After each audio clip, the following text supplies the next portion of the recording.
এই বাংলাদেশে সুদর্শন পুরুষ নামে একজনের নাম শোনেননি?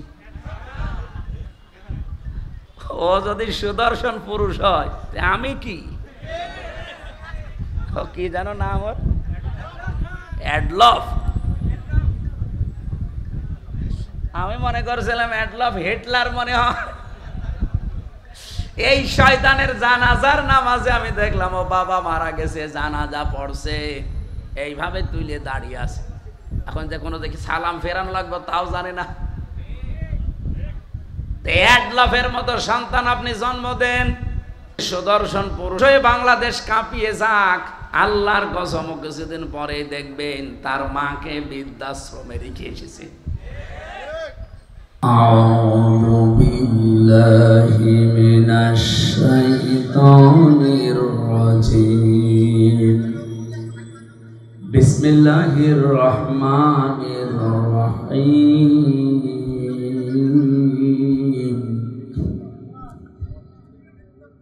الذين يتبعون الرسول النبي الأمي الذي يجدونه مكتوبا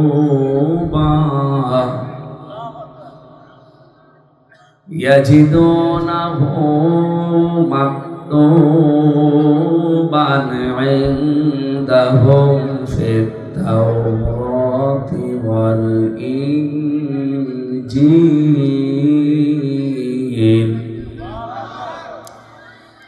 يأمرهم بالمعروف وينهاهم عن المنكر ويحل لهم الطيبات ويحرم عليهم الخبائث ويضع عنهم إصرهم والأغلال التي كانت عليهم فالذين آمنوا به وعزروه ونصروه واتبعوا النور الذي أنزل معه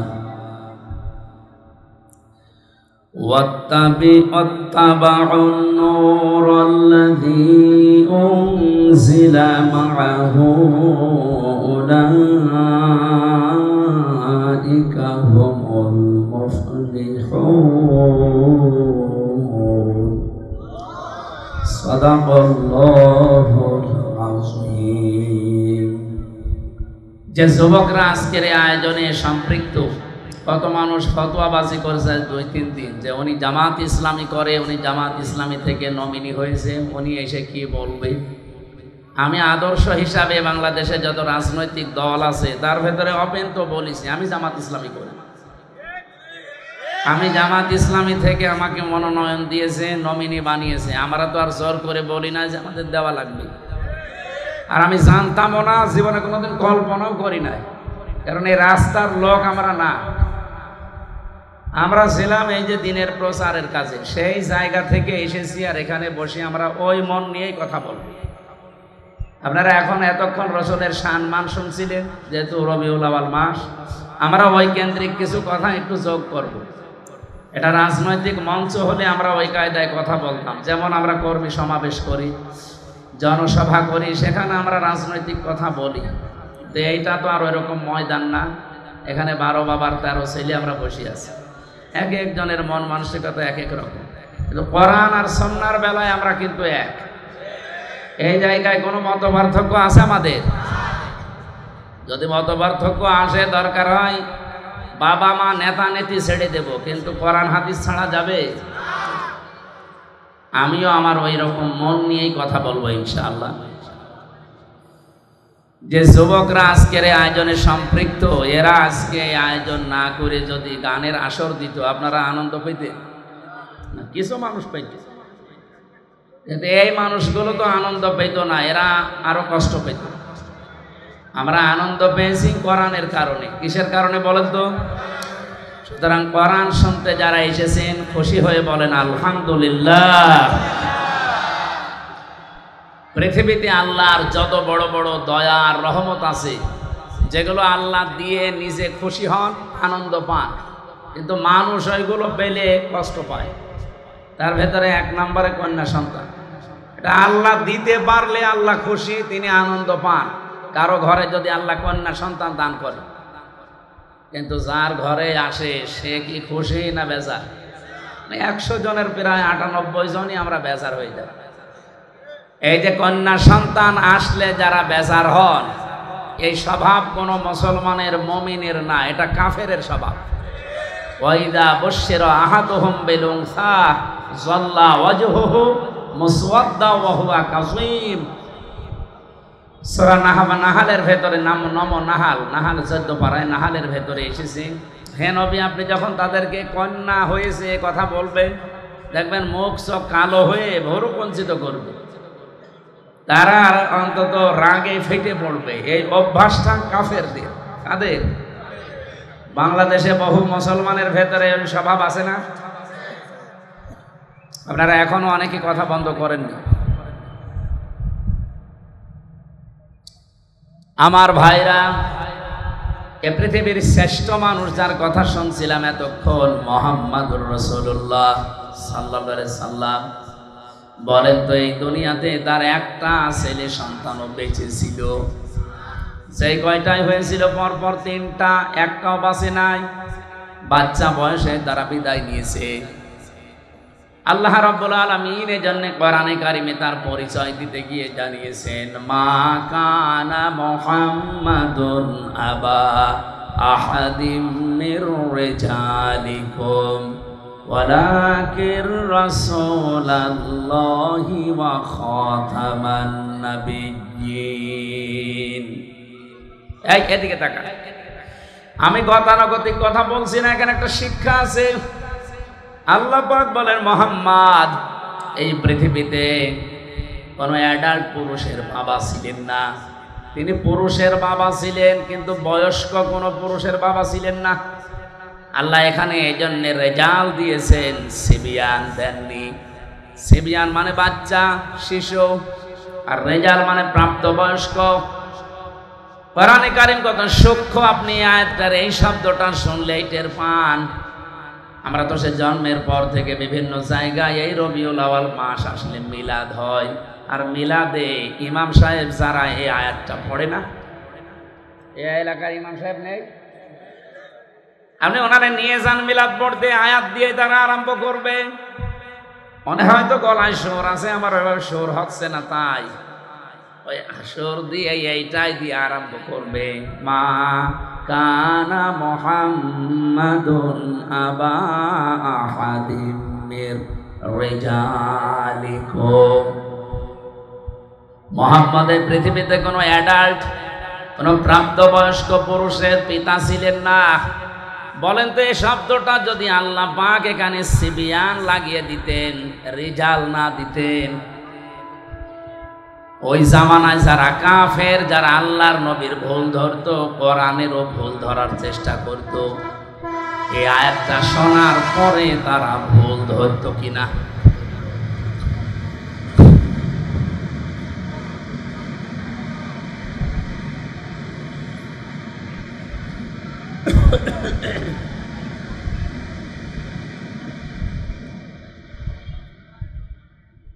আমার নিজের কাছেই তো সিবিয়ান দিলে আমি এখনই ভুল ধরতাম। এই যে টনি বেলাওয়ারের এক শালিকা লরেন বোথ, এই মহিলা ইরানের তেহরান বিমানবন্দরে এসেছিল আমেরিকা থেকে। মহিলা আসার পরে একজন মুসলমানের কাছে কোরআন শরীফ নিয়ে 53 জায়গায় লাল দাগ দিয়েছে। সংবাদ সম্মেলন করে বলছে, আমি 53 জায়গায় ভুল পেয়েছি। কি চেষ্টা করে তারা বলেন তো?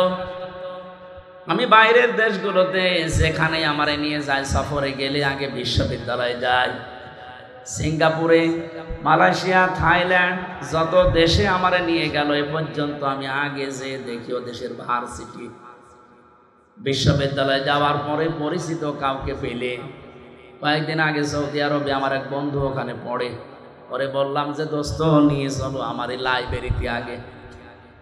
লাইব্রেরিতে গিয়ে আমি চিন্তা ভাবনা করে দেখি যে এখানে কি ধরনের বই পড়ানো হয়, পাওয়া যায়। আমার কুষ্টিয়া বিশ্ববিদ্যালয়ের যে লাইব্রেরি, আমার হয় 2 মিনিটে ঘুরে শেষ করে দেওয়া যাবে। মালয়েশিয়া ইন্টারন্যাশনাল ইসলামিক ইউনিভার্সিটি, যেটা ওর লাইব্রেরি যত বড়, আমি পুরাটা এলাকা ঘুরে দেখেছি, কুষ্টিয়া বিশ্ববিদ্যালয়ের চাইতে কমপক্ষে 20 ডবল বড় হবে, এত বড় এরিয়া।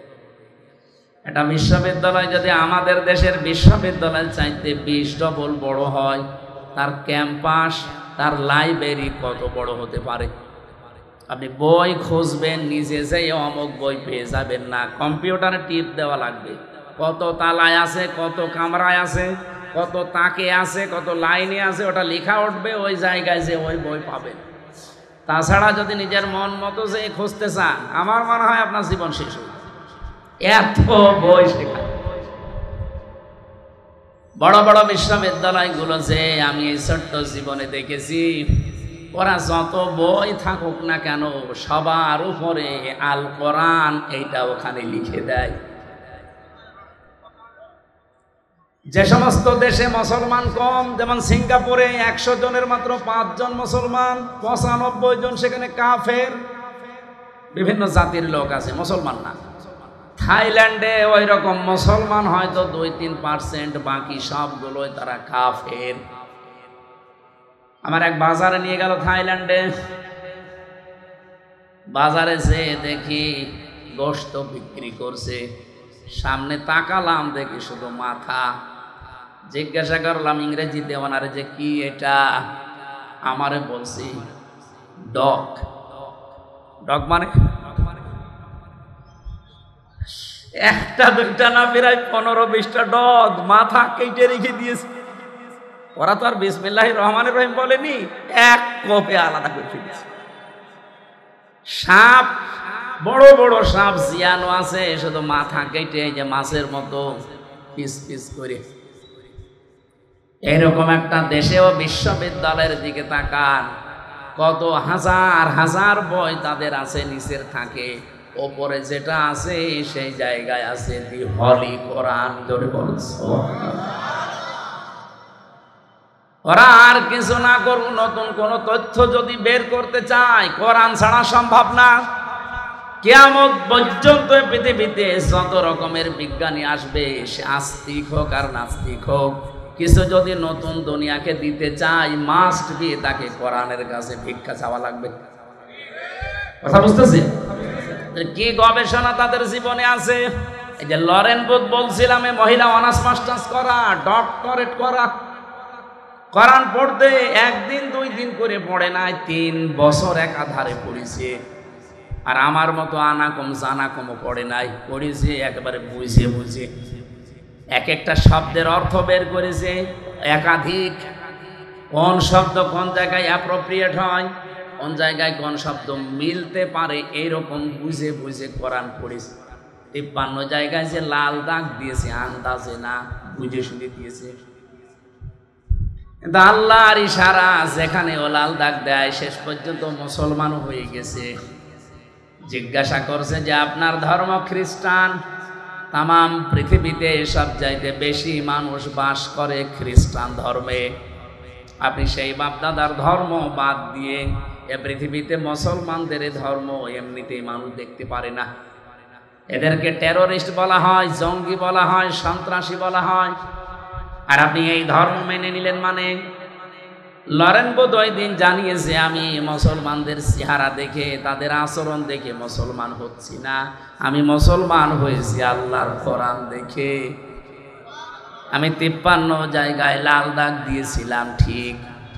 এতদিন শুনতাম যে মুসলমানের কোরআনে কোনো ভুল নেই, কিন্তু আমার দৃষ্টিতে আমি পেয়েছি আল্লাহর দয়া আমার উপরে, আল্লাহর ইশারায় যেখানেই লাল দাগ দিয়েছি, ভুল ধরেছি, দেখি তার পরের আয়াতে বা পরের সূরাতে ওই আয়াতের জবাব আমার আল্লাহ 1500 বছর আগেই দিয়ে দিয়েছে। সূরা নিসার 34 নম্বর আয়াত শেষে আমি ভুল ধরলাম, এই আয়াতটাই আমার পরিবর্তন এনে দিয়েছে। আমি মনে করলাম যে এখানে যা দেওয়া আছে এটা তো বাস্তবতার সাথে মেলে না, কারণ তারা নারীবাদী, নারীদেরকে এগিয়ে রাখতে চায়। কিন্তু আমার যতটুকু গবেষণা আমি চিন্তা ভাবনা করে বিশ্বে দেখেছি, অন্য জাতির লোকেরা আপনি দেখবেন, বিশেষ করে খ্রিস্টানরা, ওরা জাতে মাতাল হলেও তালে ঠিক আছে। আপনি খ্রিস্টান রাষ্ট্র যতগুলো আছে পৃথিবীতে তাকান, সবচাইতে বেশি খ্রিস্টান যেখানে বাস করে আমেরিকায়, তারা জাতে মাতাল হলেও তালে ঠিক। এই জন্য বলছি, সারা পৃথিবীর 257টা রাষ্ট্র আছে, সব রাষ্ট্রকে তারা সবক দিয়ে বেড়ায় যে নারীর অধিকার সমান সমান করা লাগবে, বলে না? অথচ নিজেরা এ কথা আজ পর্যন্ত মানের 144 বছর চলছে আমেরিকা স্বাধীন হওয়া, অথচ তারা আজ পর্যন্ত মানে নাই। আমি বারাক ওবামা পর্যন্ত পড়েছিলাম ইতিহাস, এরপরেই তো বারবার আসতেছে যে লোকটা, এই ডোনাল্ড ট্রাম্প। দেখতে আমার মনে হয় একটা মাতাল, ও কিন্তু রাজনীতিবিদ না, একটা ব্যবসায়ী। হঠাৎ করে এই লাইনে এসে বিভিন্ন কায়দা কৌশলে হয়ে গেছে পরপর 2 বার। আপনি দেখবেন এরকম একটা মাতাল মার্কা লোক যার নামে নারী কেলেঙ্কারি পর্যন্ত আছে। এই কথা বুঝতেছেন? আপনি দেখেন কয়দিন আগে তার এগেনস্টে যে দাঁড়িয়েছিল কমলা হ্যারিস। পৃথিবীতে যদি শিক্ষিত নারী আপনি খোঁজ করেন জেনারেল লাইনে, 10 জন যদি আপনি শিক্ষিত নারীর তালিকা করেন, কমলা হ্যারিসকে একজন পাবেন। 1000-এর উপরে বিশ্ববিদ্যালয় লাইনে আছে, তার ভেতরে সবচাইতে উপরের বিশ্ববিদ্যালয় যেগুলো 1, 2, 3, 4 করে গণনা করা হয়, মার্কিং করা হয় একটার সাথে আরেকটা। আমাদের বাংলাদেশে একটাও সেই পর্যায়ে নেই। 1000 বিশ্ববিদ্যালয় সারা পৃথিবীতে, বাংলাদেশে তালিকায় এখনো একটাও যেতে পারেনি। তাহলে 1, 2, 3 কি গবেষণা হয় সেখানে বলেন তো? এইরকম জায়গা থেকে এই মহিলা পাশ করা, অথচ এই মহিলাকে ওই দেশের লোক গুরুত্ব দিল না, গুরুত্ব দিল ট্রাম্পকে। নবীজির হাদিস পড়েছিলাম, ক্বালান নাবিয়্যু সাল্লাল্লাহু আলাইহি ওয়াসাল্লাম, লা ইউফলিহা কওমুন আল্লাহু আমরাহুম ইমরাতুন, বুখারী শরীফের হাদিস। ওই জাতি কখনোই সফল হচ্ছে না, হবে না। লা ইউফলিহা, মজারের আগে লান আসলে অর্থ হয় জীবনেও হবে না। এই হাদিসকে আমি এখন আমার নিজের জন্য বানাচ্ছি, নাকি আমি যে দল করি ও দলের জন্য হাদিস বানালাম? আর এই হাদিস নবীজি মনে হয় বাংলাদেশে শুধু জামাত ইসলামের জন্য বলেছে। নবীজি যখন ইন্তেকাল করে তখন জামাত ইসলামী ছিল। 1941 সালে এই দলের জন্ম। আর আমি তো আমার জন্ম হচ্ছে 1992 সালে। সে হিসাবে হাদিস তো আমার বানানো, আমার বাবারও বানানো সম্ভব না। কথা বুঝতেছে? কি বলি, একটু বিবেকের আয়না দিয়ে একটু চিন্তা করেন, দেখেন তো। নবীজি বললেন লাই ইফলিহা, যদি ইফলিহ বলতেন আমি অর্থ করে ফেলতাম। এই লামটা দিয়ে আমিও ঝামেলায় আছি। বিশ্বনবী নিজে গ্যারান্টি দিচ্ছেন কখনোই সফল হচ্ছে না, হবে না। কওমুন, ওই জাতি, ওই দেশের মানুষেরা, আল্লাহু আমরাহুম ইমরাতুন, যারা তাদের এই পৃথিবীতে দায়িত্বভারগুলো সব মহিলাদের হাতে ছেড়ে দিয়েছে। অন্য কোন দিকে না দিয়ে আপনি আমেরিকার সাথে মিলান, ওরা জাতে মাতাল, ওরা আল্লাহ বিশ্বাস করে না, নবীজি বিশ্বাস করে না। কিন্তু এই কথাটা দেখেন পঙ্খানু 144 বছর মেনে চলছে। ওরা যে আজ চর্মচোখের দৃষ্টিতে আমরা দেখছি আজ দাঁড়িয়ে গেছে সফল, ওরা এই কারণে। এর আগে একজন ছিল হিলারি ক্লিনটন, তাকেও দায়িত্ব দেয়নি। কমলা হ্যারিস, তারেও দেয়নি। মাতাল, মদ খায়, তাতে কি আছে, তারে দেন, কিন্তু পুরুষ মানুষ। ওরা নবীর কথা মেনে আজ দাঁড়িয়ে যায়, আর আমরা আজ 54 বছরের ভেতরে অর্ধেকই গেছে আমাদের সব সিদ্ধান্ত মেয়েদের উপরে। আপনি উল্টা দিকে না গিয়ে আমার উপর রাগ করে লাভ আছে, হাদিসটা তাহলে বাদ দিয়ে দেন। আজকে সিদ্ধান্ত নেওয়া যায় না হাদিস শোনার পর যে জীবনে যতদিন বেঁচে আছি কোনো মহিলার পেছনে থাকবো না। ঠিক মানে তো শুধু সামিয়ানার নিচে ওয়াজ তো হয়ে গেছে, আবার কি ওয়াজ করবে? এইটা যদি আমরা এবার মেনে নিতে পারি, সত্যি সত্যি ইসলামকে আপনি দেখতে পাবেন এবার কোরআন দিয়ে দেশ চলছে। কোন মহিলা আমার সামনে আসতে পারবে না, আমার সামনে পুরুষ মানুষ আসুক। এখন যদি মানে মেয়েদের ছোট করলেন, আপনি কি আল্লাহ রাসূলের চাইতে মেয়েদেরকে বেশি ভালোবাসেন? বিশ্ব নবী জানিয়েছেন পৃথিবীতে আমার কাছে তিনটা জিনিস খুব বেশি ভালো লাগে, একটা নামাজ, একটা সুগন্ধি, আর একটা মেয়ে মানুষ। এই মেয়ে লোক বলতে গিয়ে তিনি ইমরাতি দিয়েছেন, আমার স্ত্রী আমার কাছে ভালো লাগে। আমাদের কাছেও নামাজ অনেকের ভালো লাগে, অনেকের লাগে না। অনেকের কাছে সুগন্ধি ভালো লাগে, অনেকের কাছে আবার দুর্গন্ধ ভালো লাগে। ওই যে বিড়ি খায়, এটাকে সুগন্ধ। অনেকের কাছে স্ত্রী ভালো লাগে, নিজেরটা বাদ দিয়ে অন্যেরটা। না এই এলাকায় সব নেই আছে, মানে এই যে পরকীয়া প্রেম করে কারা, পরকীয়া প্রেম যারা করে এরা কি নিজের বর সাথে না অন্যের বর সাথে? আমার ভাইরা, এই জন্য আল্লাহ রাসূলের চাইতে বেশি মর্যাদা আপনি জীবনেও দিতে পারবেন না মহিলাদেরকে। আন্দাজে যা বলছেন ওটা আপনার নিজের স্বার্থে, দলীয় স্বার্থে। যে কথা বলছিলাম, এই যে এই মহিলাটা খ্রিস্টান সবচাইতে বেশি পৃথিবীতে, তারপরেও তিনি যখন বলেন আমি দেখলাম যে আমার নিজের ভুলই ধরা পড়ে যাচ্ছে একটা একটা করে, এই সেই আয়াতটাই বলছিলাম, সূরা নিসার 34 নম্বর আয়াত, আর রিজালু কাওয়ামুনা আলান নিসা। আমি পুরুষদেরকে বানিয়েছি অভিভাবক আর মেয়েদেরকে বানিয়েছি তাদের আজ্ঞাবহ। এটা আজ আমাদের দেশে অনেকে সিস্টেম পুরা উল্টিয়ে ফেলেছে। মেয়ে লোক এখন রাজমিস্ত্রি আর আমরা যুগাইলে। স্বামী এখন অধিকাংশ পরিবারে আর স্বামী নেই, মানে হুকুমের দাস হয়ে গেছে। সব পরিবারে না, বহু পরিবারে আমি দেখেছি স্বামী আন্দাজে নামে আছে শুধু, অথচ স্বামীর যে মর্যাদা এ পৃথিবীতে নবীজি জানিয়েছেন। আল্লাহ বাদে যদি সেজদা দেওয়া জায়েজ থাকতো, মেয়েদের কানের কাছে মুখ নিয়ে বলতাম যে স্বামীর পায়ে সেজদা দাও। এত মর্যাদা আল্লাহর পরে আল্লাহ যাকে দিলেন, সেই স্বামীকে আজ অনেকেই আছে গোলামের মতো ব্যবহার করে। গোলাম মার্কা স্বামী আছেন কারা? হাত তোলেন তো। এলাকা তো অনেক ভালো, আলহামদুলিল্লাহ।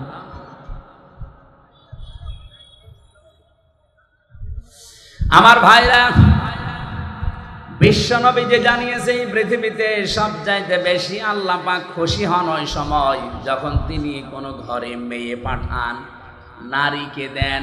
কন্যা সন্তান যখন কোনো ঘরে পাঠান তখন তিনি বেশি আনন্দ পান, খুশি হন। আমি যে কথা বলতে চাই আয়াত দিয়ে, বিশ্ব নবীকে আল্লাহ যদি সিবিয়ান না দিয়ে, রেজাল না দিয়ে সিবিয়ান দিতেন, আমরা তো আর কোরআন নিয়ে পড়ে থাকি না। যারা ভুল ধরার চেষ্টায় আছে অহরহ, তারা এই আয়াতে ভুল বের করত যে মোহাম্মদ নাকি ছোট শিশুদের পিতা না। তাহলে এই যে তাহের, আবুল কাসেম, ইব্রাহিম, এগুলো কি? এরাও তো ছোটবেলায় মরে গেছে।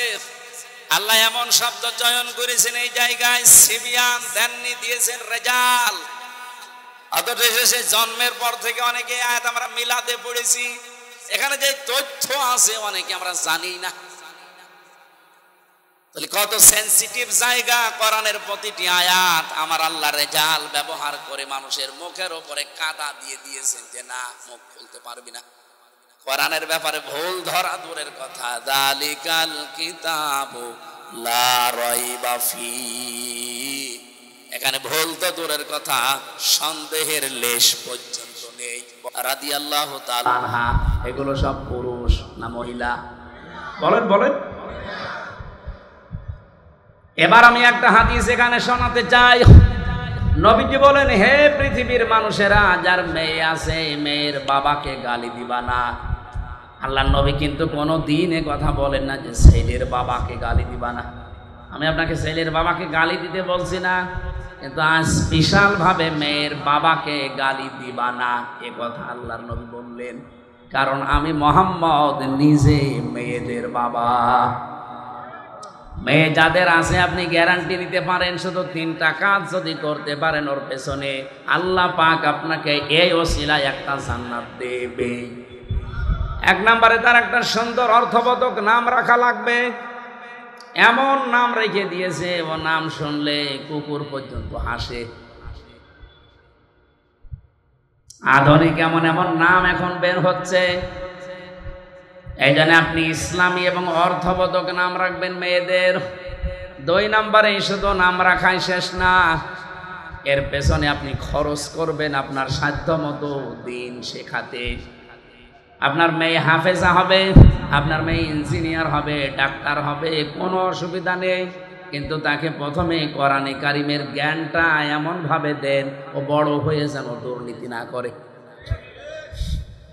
এগুলো যাদের ভেতরে আছে, আপনার মেয়ে যদি ডাক্তার হয় রাজশাহীর ডাক্তার ফাতেমা সিদ্দিকার মতো হবে। আপনার মেয়ে যদি বিশ্ববিদ্যালয়ের শিক্ষিকা হয়, আমি বহু বিশ্ববিদ্যালয়ের শিক্ষিকা দেখেছি, এই মানুষগুলো সূর্যের আলো পর্যন্ত তাদেরকে দেখতে পায় নাই, অথচ তারা ভার্সিটির শিক্ষিকা। আর আপনার মেয়ে প্রাইমারির মাস্টার, ওরা আগা থেকে মাথা পর্যন্ত শুধু সূর্য না এলাকার সূর্যরাও দেখে। এই জন্য তাকে এমন জ্ঞান আপনি প্রথমে দিয়ে দেবেন, ও যখন এই দায়িত্ব পালন করুক দুর্নীতি করবে না। আপনি দেখেন আগে কিন্তু 5 এবং 8 100 মার্কের কোরআন ছিল, হাদিস ছিল, ফিকহ ছিল, ইসলামী ইতিহাসগুলো ছিল 100 মার্কের বৃত্তি পরীক্ষায়। কিন্তু আমাদের দুর্ভাগ্য, আগে যারা দায়িত্ব ছিল এই 15 বছরে ওরা এই বৃত্তি পরীক্ষায় 100 মার্ক কোরআন হাদিস তুলে দিয়েছে। আরে পরীক্ষার জন্য অনেকে পড়ে না, সেটা যদি সিলেবাসে না থাকে ও জীবনে হাত দেবে। আগে সেই 3 যখন পড়তাম তখন গারে সুরের ঘটনা পড়তাম। হযরতে আবু বকর সিদ্দিক নবীজিকে রাতের বেলা পাহারা দিয়েছিলেন, পড়তাম আর ওই সময় বুঝতাম না, তারপরও মন লাগিয়ে দিতাম যে কি কি হয়েছে দেখি। আবু বকরের উপর একটা আলাদা ভালোবাসা জন্ম নিত যে নবীর জন্য এত কিছু করেছে। ওখানে শিক্ষায় দেখবেন 2-3 লাইন আবার লেখাও ছিল যে হযরতে আবু বকর নবীজির জন্য একটা দিন একটা রাত এই কষ্টটা করার কারণে আল্লাহ এত বেশি খুশি হয়েছিলেন, কিয়ামত পর্যন্ত আমরা যারা দুনিয়ায় আসতে পারি সবার নেকি যদি এক পাল্লায় দেন, হযরতে আবু বকর নবীজির জন্য 1 রাতে যে কষ্ট করেছিলেন ওই 1 রাতের কষ্টের সমান যে সওয়াব, ওই সওয়াবের পরিমাণ হবে না। আবু বকরের প্রতি এমনি একটা আলাদা ভালোবাসা তৈরি হয়ে যেত, সেইগুলোই যদি এখন তুলে দেয় তে ভালোবাসা জন্মাবে কি করে? এই জন্য সিলেবাসে যারা ছিল শিক্ষা ব্যবস্থায়, ওরা যাতে মাতালগিরি করলো ওরা কিন্তু তালে ঠিক ছিল। আপনি দেখেছেন যে কয়জন মানুষ দায়িত্ব পালন করেছেন, নুরুল ইসলাম নাহিদ, ডাক্তার দীপুমণি, আর এই যে চট্টগ্রামের নওফেল, এগুলো লেখাপড়া কোন জায়গায়, এগুলো প্রোটেকশন কোন জায়গা থেকে? সর্বশেষ যে লোকটা দায়িত্ব ছিল এই মহিউদ্দিনের ছেলে নওফেল, চট্টগ্রামের শিক্ষা মন্ত্রণালয় ছিল, ওর পড়া ভারতের রামকৃষ্ণ। যারা রামকৃষ্ণ থেকে পড়ে এসে আমাদের মুসলমানের 92% মুসলমানের দেশের শিক্ষা ব্যবস্থায় শিক্ষামন্ত্রী হবে, অত কোরআন হাদিস পড়াবে। এই জন্য 100 মার্কের ছিল আবার তুলে দিয়েছে, দরকার নেই। আমরা চাই আবার এই দেশে সকালবেলা ফজরের পরে কোরআনের আওয়াজ বিভিন্ন ঘর থেকে আসতে থাকবে। এটা চান না? খালি আসলে আজকে আসার পরে প্রায় 4-5 জন বাচ্চা এসে বসে মাথায় হাত দেন, দোয়া করেন। কি দোয়া করবেন? বাচ্চাগুলো খারাপ হয় ওই সময় যখন মায়ের পেট থেকে দুনিয়াতে আসে, কারণ এই 10 মাস 10 দিন মায়ের পেটে থাকাকালীন ও অনেক কিছু ওখান থেকে নিয়ে আসে। বিজ্ঞান এখন প্রমাণ করছে 6 মাস যখন মায়ের পেটে মানুষের হয়ে যায় তখনও দুনিয়ার কথাবার্তা শুনতে পায়। এখন 6 মাস আপনার স্ত্রীর পেটে সন্তান, বয়স হয়ে গেছে, আপনার স্ত্রী বসে বসে এমন সিরিয়াল দেখতেছে যার ভেতরে শুধু আল্লাহ রসুলের কথা। ওইটা দেখে আর ওর ভেতর থেকে তো সব শুনতেছে, ওইটা প্র্যাকটিস করে, আসার পরে ঠিক ওইটা আচরণ করে। বলেন, দোয়া চাই আমার কাছে, হুজুর দোয়া করেন আব্দুল কাদের জেলানির মতো ছেলে চাই। আব্দুল কাদের জেলানি এমনি হবে? সম্মানিত মা বোন যারা এসেছেন, শুধু ওয়াজ শুনতে আসা না, এখন থেকেই পরিবর্তনের নিয়ত করে বাড়ি যাবেন। হযরতে আব্দুল কাদের জেলানী রহমতুল্লাহ আলাইহি যে মায়ের পেটে এসেছিলেন, আপনি সেই মায়ের জীবনী পড়ে দেখেছেন কোনোদিন? আমি কারাগারে থাকতেই 3 বছরে গুরুত্বপূর্ণ যে বইগুলো পড়ে শিক্ষা নিয়েছি, তার অন্যতম প্রোডাক্টিভ মুসলিম, কারাগারে রাত দিন। আর এই যে আব্দুল কাদের জেলানী রহমতুল্লাহ আলাইহির জন্ম, এত সুন্দর করে সেখানে শিক্ষামূলক বিষয়গুলো তুলে এনেছে। সন্তান পেটে রাখা অবস্থায় যদি ওগুলো পড়তো, তাদের ঈমানও বৃদ্ধি হতো জাইনাব আল গাজালির মতো। আব্দুল কাদের জেলানির মায়ের নাম ফাতেমা, এই মেয়েটার মতো আমাদের মেয়েদেরও মায়েদেরও ঈমান মজবুত হতো। বাসর রাতে স্বামীকে ডাক দিয়ে বলছে, স্বামী দাঁড়ান, আপনি আমার কাছে আসা থেকে একটু বিরত থাকেন। আমার বাবা কিন্তু আপনাকে বলেছিল আমি নাকি অন্ধ, আমি নাকি বোবা, আমি নাকি ন্যাংড়া। আর ঠিক বলেছে আমার বাবা।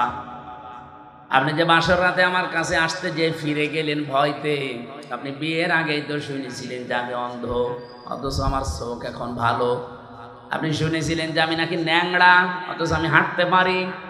আপনি শুনেছিলেন আমি কিছু শুনতে পাই না, কালা, অথচ আমি আপনার কথা শুনতে পাচ্ছি। আপনি শুনেছিলেন আমার বাবার কাছে আমি বোবা, কথা বলতে পারি না, অথচ আমি আপনার সাথে টকিং করছি।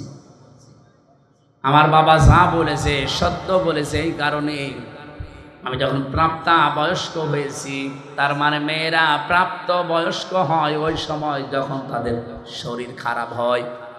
কথা বুঝতেছে?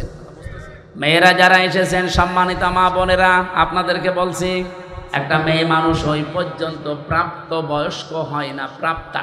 মেয়েদেরকে প্রাপ্তা বলা হয়, পুরুষ প্রাপ্ত।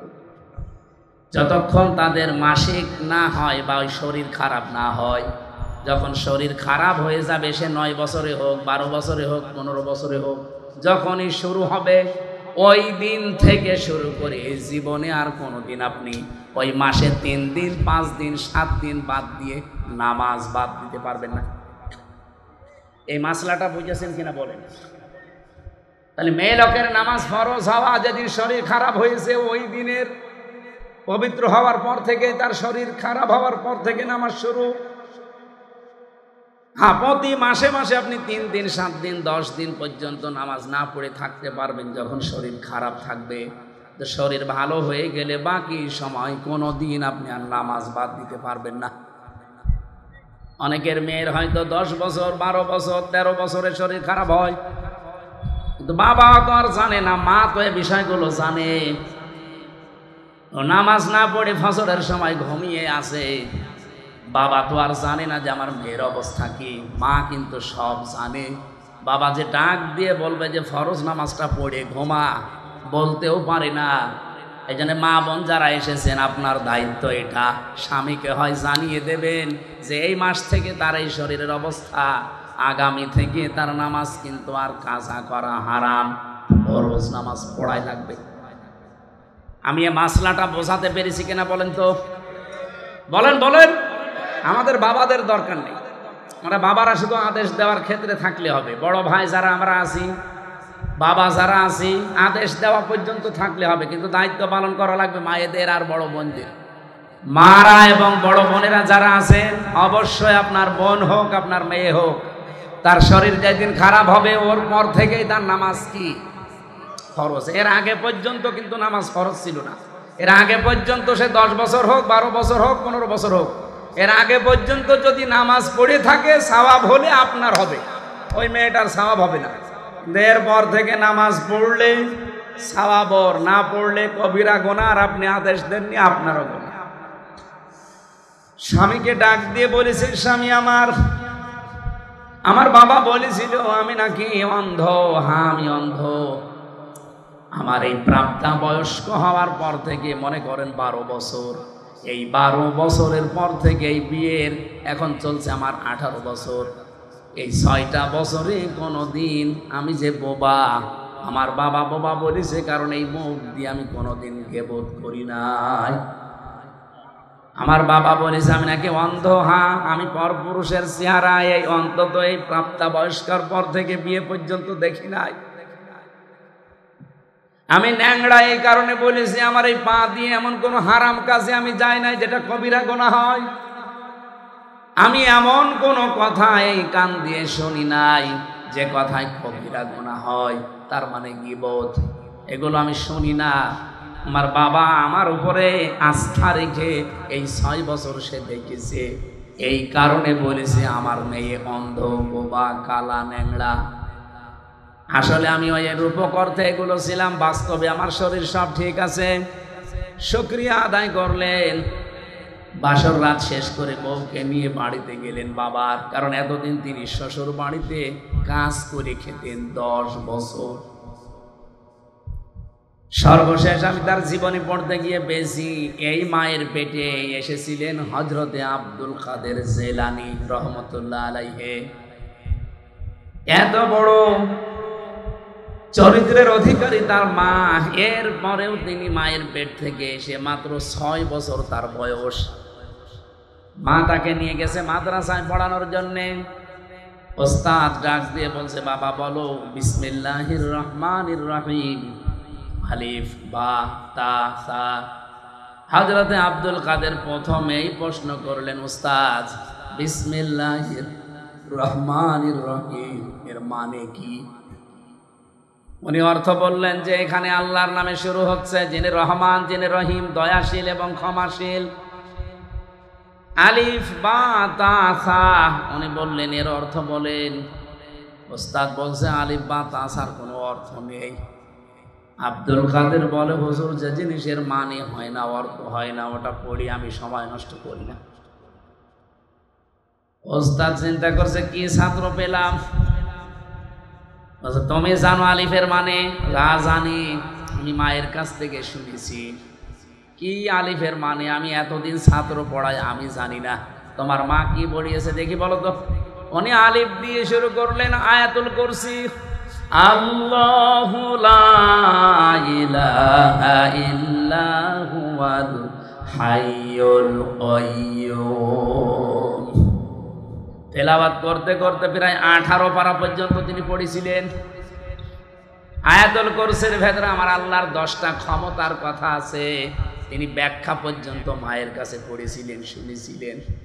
এগুলো শুনলেন, বললেন ওস্তাদকে। ওস্তাদ কাঁদতে কাঁদতে বেহুশ হয়ে গেছে। হোশ ফেরার পরে ডাক দিয়ে বলছে, কি মা কয় তোমার? পর্দার আড়াল থেকে মাকে জিজ্ঞাসা করলেন, আপনি এই ছেলেকে মনে হয় কোনো জায়গায় পড়িয়েছেন, এখন নিয়ে এসেছেন আমার কাছে পরীক্ষা করার জন্যে? মা বলছে, না, এই প্রথম নিয়ে আসলাম। কি বলেন? আপনার এই ছেলের তো আল্লাহর পরিচয় ব্যাপক আয়ত্ত আছে, এমনকি কোরআনে কারিমের 18 পারা পর্যন্ত তা প্রায় মুখস্থই করা আছে। বয়স মাত্র 6 বছর। কয় বছর? 18 পারা মুখস্থ হয়েছে 6 বছরের বাচ্চা। তার মানে আমার মেজো মেয়েটা এখন 6 বছর ফারিহা, এতটুকু বয়সে কোরআন মুখস্থ করে ফেলেছে প্রায় 18 পারা। কথা শোনার পরে মায়ের তো আনন্দ করার কথা, খুশি হওয়ার কথা। মা আমার কান্না আরম্ভ করলেন। ওস্তাদ কান্নার আওয়াজ শোনার পরে জিজ্ঞাসা করেন, আপনি কাঁদেন কেন? আপনার তো সৌভাগ্য। মা ডাক দিয়ে বলে, উস্তাদ কাজী আমি এই জন্য, আমি নিজেও কোরআনের হাফেজা, আমি নিজেও কোরআন পড়াটাই হালকা বুঝি। এই সন্তানটা আমার পেটে আসার পর থেকে আমি অধিকাংশ সময় আমার মুখে কোরআন রাখতাম। আমি উঠান ঝাড়ু দিয়েছি, আমার মুখে আল্লাহর কোরআন। আমি ঘর ঝাড়ু দিয়েছি, আমার মুখে আল্লাহর কোরআন। আমি খাবার দাবার স্বামীকে দিয়েছি, আমার মুখে আল্লাহর কোরআনই থাকতো। সন্তানটা জন্ম নেওয়ার পরে আমি ফজরের নামাজ পড়ে এবারে শুইয়ে রাখতাম, পাশে বসে বসে তেলাওয়াত করতাম। দেখতাম আমার সন্তান আব্দুল কাদের আমার মুখের দিকে তাকিয়ে মুখ মিলাচ্ছে। আমার আফসোস হচ্ছে এই কারণে, আমি যদি আর একটু কষ্ট করে প্রতিনিয়ত 30 পারায় তাকে পড়ে পড়ে শোনাতে পারতাম, আমার এই ছোট সন্তান এতটুকু বয়সে কোরআনের হাফেজ হয়ে যেত। ও আপনার মা বোনেরা, সন্তান এমনি আব্দুল কাদের জেলানি হয়।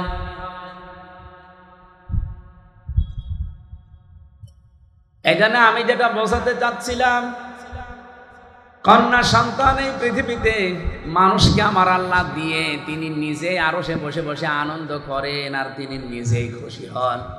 আপনি যখন এই মেয়েটার সুন্দর একটা অর্থবোধক নাম রাখার পর তার পেছনে খরচ করবেন সাধ্য মতো, মনে করবেন এটা আমি আল্লাহর রাস্তায় সাদগা করছি। কোন ছেলের পেছনে খরচ করলে সাদগা হয় এটা আমি পাইনি, কিন্তু মেয়েটার পেছনে যদি খরচ করেন, তাকে দিন শিক্ষা দেন, 3 নম্বরে তাকে সৎ পাত্র দেখে পাত্রস্থ করেন।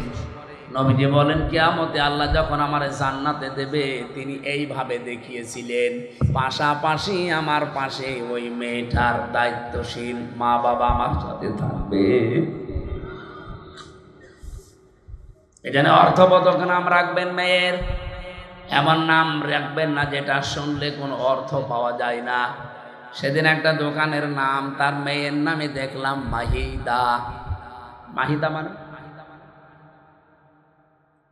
বিভিন্ন জায়গায় আমি দোকানের নাম সাইনবোর্ডে দেখি ফুলজান স্টোর, অথবা লেখা আছে আসিয়া স্টোর। না, আইন সাদিয়া, আসিয়া শব্দের শাব্দিক অর্থ অবাধ্য, আর হামজা দিয়ে আসিয়া মানে বাধ্যগত বান্দি, সৌভাগ্যশালী। তাহলে আসিয়া না আসিয়া? আসিয়া হামজা দিয়ে। খালি উচ্চারণের ভেতরে পার্থক্য হয়ে গেলে দেখেন অর্থ আকাশপাত পাল্টিয়ে গেছে। আসিয়া মানে সৌভাগ্যশালী, আর আসিয়া মানে অবাধ্য। ফুলজান মানে ঘনিয়ে ধরা। ওরে মাহিদা রেখেছে, জিজ্ঞাসা করলাম মাহিদা স্টোর কি? বলে আমার মেয়ে হয়েছে, তার নামই আমি দোকান দিয়েছি। খুব ভালো লেগেছে নামটা আমার। কোথায় পেয়েছেন? মাহিদা। আচ্ছা, কোরআন শরীফ পড়তে গিয়ে পেয়েছি বিসাল মাহিদ, মিহাদ। এই মিহাদ থেকে শেষে আবার জবর দেওয়া আছে। আমরা বললাম মিহাদ মানে জানেন, মিহাদ মানে জাহান্নামের নিকৃষ্ট স্থান। কোরআন শরীফ পড়ে নাম পালাম, তাও 2 নাম্বার নাম। নাম পাল্টাবো, নাম পাল্টিয়ে এখন আমি তারে দিয়েছি জামিলা লিখবেন। জামিলা মানে আপনার মেয়ে যেহেতু সুন্দরী, আপনি মেহাদ না দিয়ে দিবেন জামিলা মানে সুন্দরী। সুন্দর একটা অর্থবোধক নাম রাখার পরে এই মেয়েটাকে যদি আপনি সাধ্য মতো খরচ করে তাকে দিনের শিক্ষা দিয়ে, দুনিয়ার শিক্ষা দিয়ে, সাত একটা পাত্র দেখে পাত্রস্থ পর্যন্ত করে দিতে পারেন। কোরআনে কারিমে আল্লাহ যেখানে জন্মের কথা দিয়েছেন, দেখবেন আগে মেয়ে লোকের নাম দিয়েছেন। ইয়াখলুকু মা ইয়াশা ইয়াহাবু লিমান ইয়াশাউ ইনাসা ওয়া ইয়াহাবু লিমান ইয়াশাউ যুকুর। আল্লাহ পাক ইয়াহাবু লিমান ইয়াশাউ ইনাসা দিয়েছেন। ইনাসুন মানে মেয়ে লোক, কন্যা। ও পাবনাবাসী, আল্লাহ ছেলের নাম দিলেন না কেন? আল্লামা আলুসি রুহুল মাহানি রুহুল বায়ান এই তাফসিরের ভেতরে তিনি ব্যাখ্যা করতে গিয়ে লিখেছেন, আল্লাহ পাক সবচাইতে বেশি ভালোবাসে মেয়েদেরকে, এই জন্যে তিনি মেয়ে দিয়ে আরম্ভ করেছেন আয়াতটা। জোরে বলেন সুবহানাল্লাহ। তাহলে আল্লাহ সবচাইতে বেশি খুশি হন, আনন্দ পান দুনিয়াতে ওই সময় যখন কারো ঘরে মেয়ে আসে, কন্যা সন্তান আসে। কিন্তু দুনিয়ার মানুষ এইটাই খুশি না বেজার? আমরা ইনশাল্লাহ খুশি হব মেয়েদের এই হকগুলো আদায় করার মাধ্যমে। জান্নাতুল ফেরদাউস পর্যন্ত আমরা যেন যেতে পারি, বলেন আমিন। রবিউল আউয়াল মাস আসলে আমরা যেহেতু নবী নিয়ে পাগল হয়ে যাই, সেই নবীকে নিয়ে একটা আয়াত পড়েছি মাত্র। সূরা আরাফ 157 নম্বর আয়াত। এখানে প্রায় কমপক্ষে 13টা জিনিস আছে। প্রথম 4টা 3টা পরিচয় দেওয়া আছে নবীজির, এরপরে 6টা কাজ করা লাগবে আমাদের, 6টা গুণাগুণ দেওয়া আছে বিশ্বনবীর। পরিচয় দেওয়ার পরে গুণাগুণ দিয়েছেন, বৈশিষ্ট্য। এরপরে শেষের দিকে আমাদের জন্য করণীয় 3টা কাজ আল্লাহ দিয়েছেন। এই 3 3 6 আর ওদিকে 6 কত বলেন বলেন। আর ওই শেষের শব্দটা সৌভাগ্যশালী হওয়ার জন্য আপনাকে মাস্ট বি দুনিয়ায় এই 12টা কাজ করা লাগবে। রবিউল আউয়াল মাস যেহেতু এসেছে, আমরা এই আয়াত থেকে নবীজির মাধ্যমে কিছু নিতে চাই। আল্লাহ যেন আমাদেরকে সহজে অল্প সময়ে কিছু নেওয়ার সুযোগ দান করেন, বলেন আমিন। সূরা আরাফ কোন সূরা বলেন তো? আরো জোরে বলেন, কোন সূরা? আরাফ। 206টা আয়াত আছে, মাত্র এক আয়াত পড়েছি, 157 নম্বর আয়াত। নামকরণ বলছি আগে। আপনারা কি বিরক্ত হচ্ছেন নাকি? যারা কি চলে যাচ্ছে এরা কি?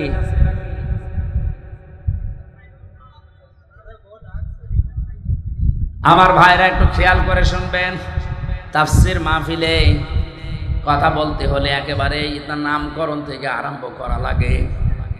আরাফ শব্দের শাব্দিক অর্থ আমরা জানি, ওই যে আরাফাতের ময়দান না, এটা শুধু আরাফাতের ময়দান না। আরাফ শব্দের শাব্দিক অর্থ উঁচু। এটা জান্নাত এবং জাহান্নামের মাঝখানে একটা দেওয়াল দেওয়া আছে, এই দেওয়ালটার নাম হচ্ছে আরফ। নবীজি বলেন কিয়ামতের দিন আল্লাহ কিছু মানুষকে এখানে বসিয়ে দেবেন। এ মানুষগুলো জান্নাতেও আপনি যেতে পারবেন না, জাহান্নামেও যাবেন না। হ্যাঁ, ওই প্রাচীরের ওপরে দাঁড়িয়ে থাকা লাগবে। কতদিনে আর নেই, সীমা নেই। আমাদের কারো কপাল যদি ওই রকম হয়ে যায়, কেন হবে সেই কথাটা বলে আমি তাফসীরে যাচ্ছি। বিশ্বনবী বলেন আল্লাহ তাদেরকে জান্নাতে দেবে না মাত্র একটা কারণে, ওর নামাজ রোজা পর্দা পুশিদা সব ঠিক ছিল, কিন্তু পরিবারে ওর বউর সাথে আচরণ ভালো করত, মার সাথে আচরণ ভালো করত না। ও দুনিয়ায় মায়ের হক আদায় করে নাই ঠিক মতো, এই কারণে আজ ওই জায়গায় দাঁড়িয়ে আছে। ও জান্নাতে যেতে পারছে না। তাহলে জান্নাতে যাওয়ার বাধা কিন্তু আপনার মা বাবা।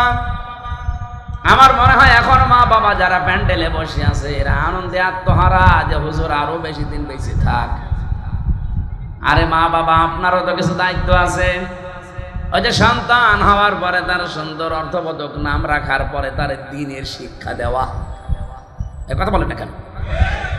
আপনি কি শিক্ষা দিয়েছেন যে আপনি মা বাবা আল্লাহর পরে আপনার স্থান সে ছেলে জানেই না?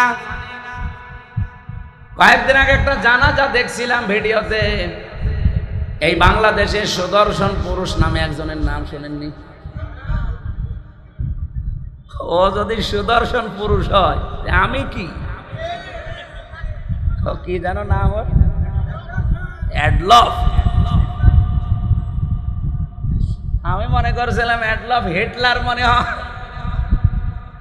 এই শয়তানের জানাজার নামাজে আমি দেখলাম ও বাবা মারা গেছে, জানাজা পড়ছে, এইভাবে তুলে দাঁড়িয়ে আছে। এখন যে কোনো দেখি সালাম ফেরানো লাগবে তাও জানে না। অ্যাডলফের মতো সন্তান আপনি জন্ম দেন, সুদর্শন পুরুষ হয়ে বাংলাদেশ কাঁপিয়ে যাক। আল্লাহর কসম কিছুদিন পরে দেখবেন তার মাকে বৃদ্ধাশ্রমে রেখে এসেছে। কারণ আজ হাজারো বৃদ্ধাশ্রমে নিজে খোঁজ নিয়েছি, নিজে গেছি, যে দেখেছি দিন শিক্ষায় শিক্ষিত যারা তাদের মা বাবাও বৃদ্ধাশ্রম অনেক আমি পেয়েছি। এটা শুধু ওই ছেলেটার কারণে না, এটা হচ্ছে তার বউর কারণে।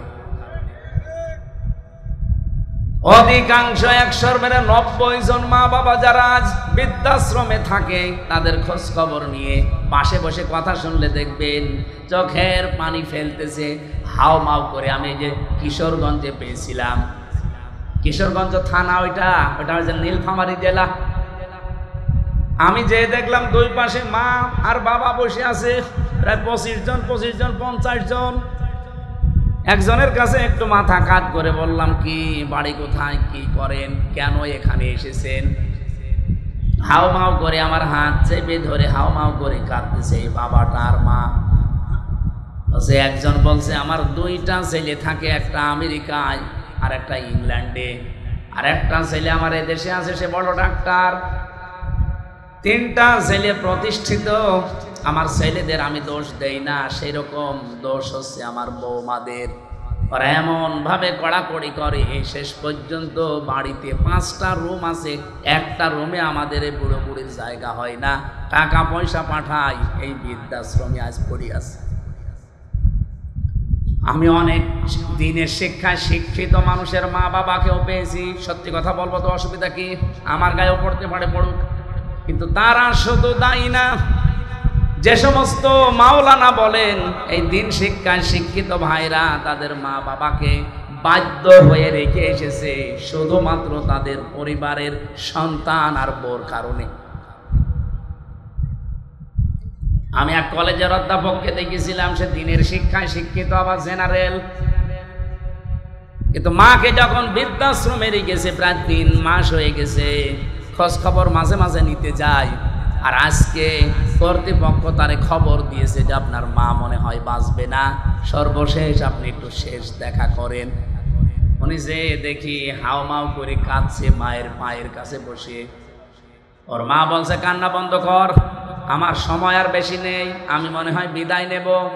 তবে তোর একটা কথা বলি, আমি যখন মারা যাব তখন তুই আমার মাথার উপরে যে ফ্যানটা আছে এটা ভালো না, ঘোরে না। মা ওরে বলছে ফ্যানটা পাল্টিয়ে দিবি। এ কথা বলতে বলতেই দেখলাম জিজ্ঞাসা করছে কান্না জড়িত কণ্ঠে, মা কেন? কেন মানে?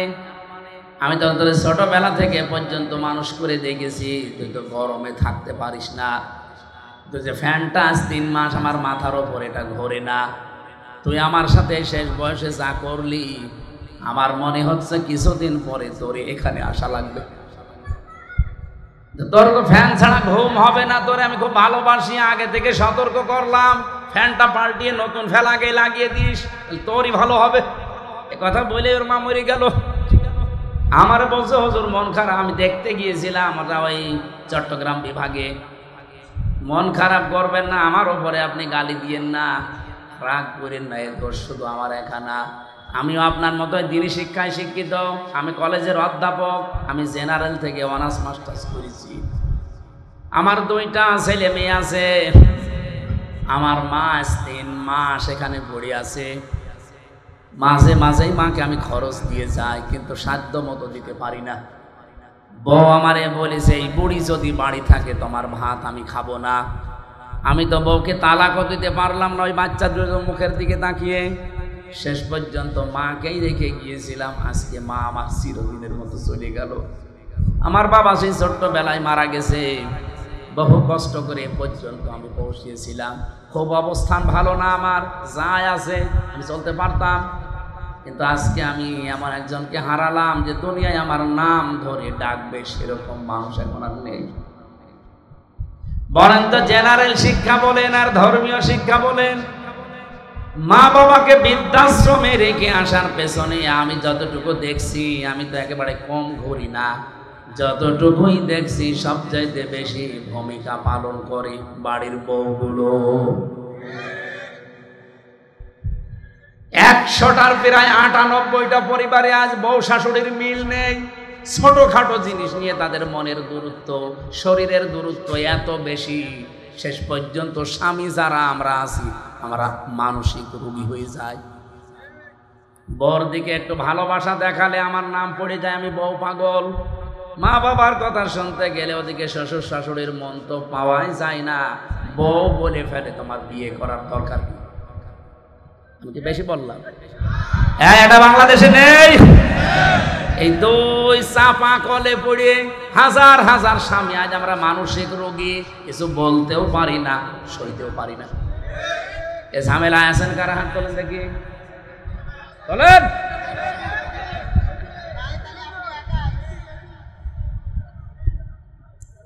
এটা রেকর্ড হচ্ছে, সারা বাংলাদেশে যাচ্ছে, পেছনে যারা মেয়ে লোক বসে আর অত শুনছে, সারা পৃথিবী এখন ছড়িয়ে যাচ্ছে। হাতে পায়ে ধরে মাদেরকে বলছি, বিশেষ করে বউদেরকে বলছি, আল্লাহর কসম আপনি জান্নাতে যেতে পারবেন না যতক্ষণ শ্বশুর শাশুড়িকে নিজের মা বাবার মতো মনে না করবেন। আরে নিজের মা বাবাও তো আপনার কাছে থাকলে জীবনও আপনি এরকম ঝাড়ি দিতে পারবেন, এরকম মন খারাপ করতে পারবেন। 24 বছর, 25 বছর, 28, 30 বছর পর্যন্ত হামজার পেছনে এই মেয়ে লোকটা শ্রম দিয়েছে নিঃস্বার্থ ভাবে।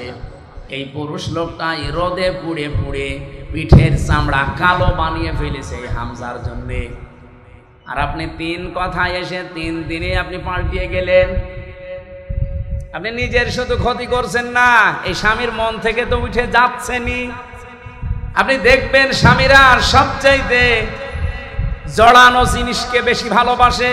আরে পৃথিবীতে সবচাইতে বেশি আমরা পুরুষ যারা আছি, আল্লাহর কসম আমি কোরআন হাতে নিয়ে বলতে পারি, আল্লাহ রাসূলের পরে আমি সবচাইতে বেশি ভালোবাসি আমার মা আর বাবাকে। আর এই মা বাবার সাথে যে জিনিসে জড়িয়ে থাকে তাকেও বেশি ভালোবাসি। এজন্য যদি স্বামীর মন পেতে চান, আপনি স্বামীর মা বাবার সাথে কন্যার মতো জড়িয়ে যাবেন, এমনি আপনাকে মন থেকে ভালোবাসবে। কথা বলেন ঠিক কিনা? আরো জোরে বলেন।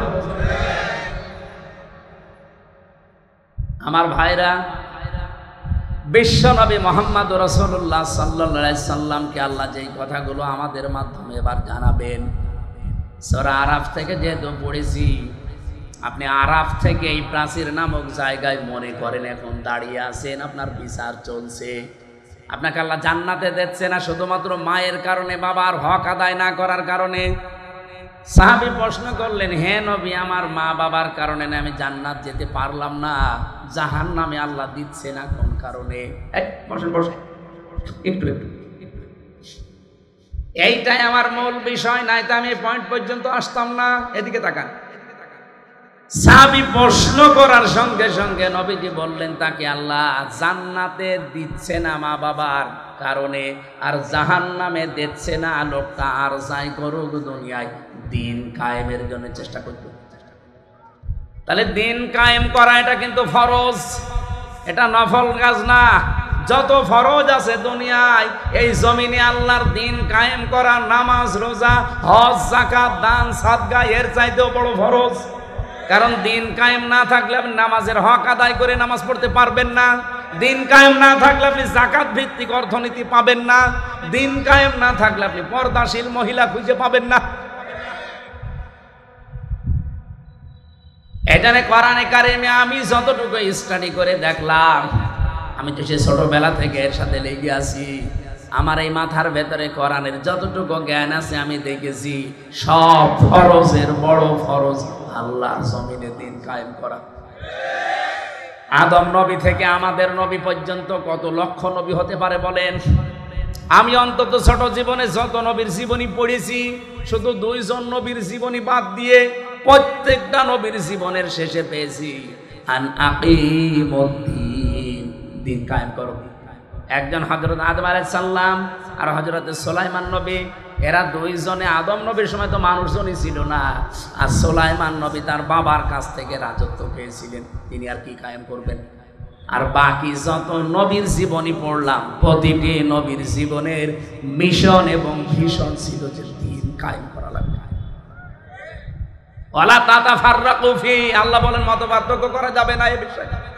আপনি যা করেন করেন, আপনি তাবলীগ করবেন করেন, আপনি জামাত ইসলাম করবেন করেন, আপনি পীর মুরিদি করবেন করেন, জিকির করবেন করেন, দরবার খুলে বসে আছেন করেন, যা করবেন আপনার জীবনের যেন টার্গেটই থাকে যে জমিনের দিন কায়েম করা লাগবে।